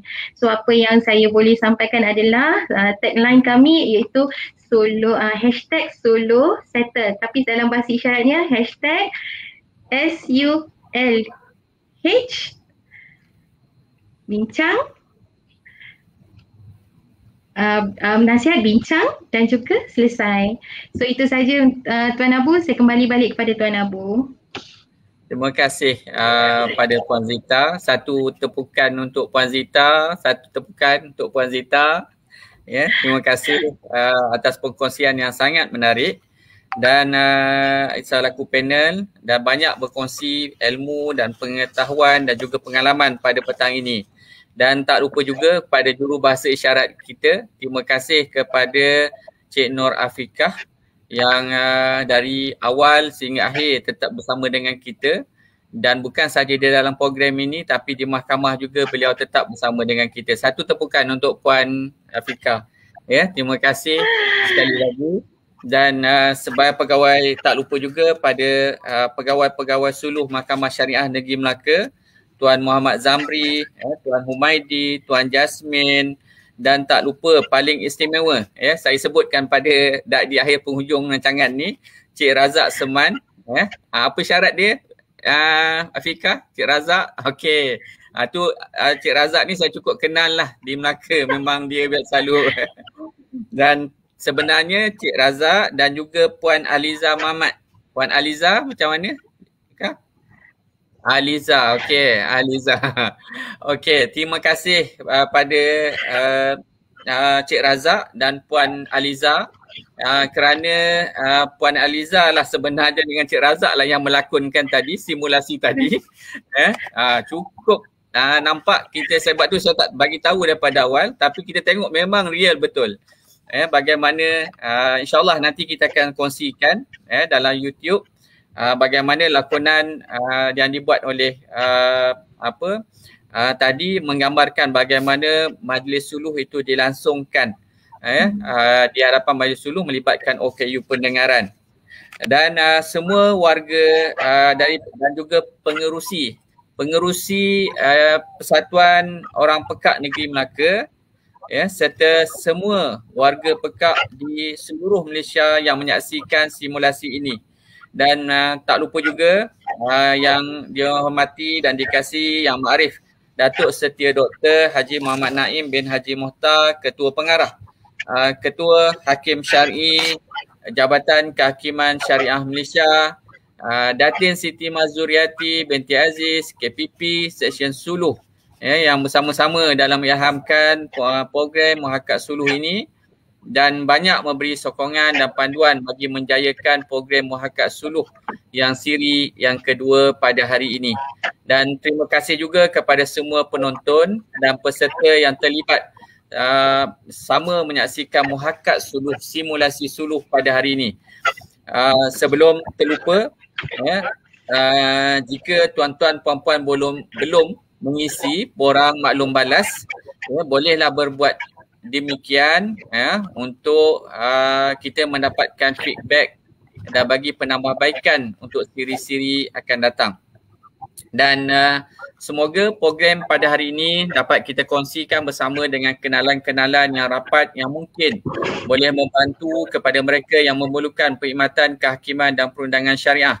Tak lupa juga saya terlupa dengan ucapan terima kasih kepada Yang Arif Datuk Jasri, penasihat syariah Seksyen Suluh JKSM, dan juga Tuan Ketua Pendaftar Tuan Haji Nasir bin Haji Abdul Aziz yang juga banyak memberikan panduan kepada kami dalam melaksanakan program Muhakkat Suluh ataupun simulasi suluh ini.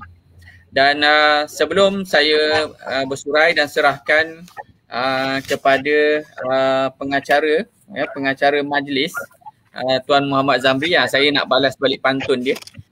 Saya sebab dia jual pantun, di akhir baru saya buat bagi jual pantun. Okey.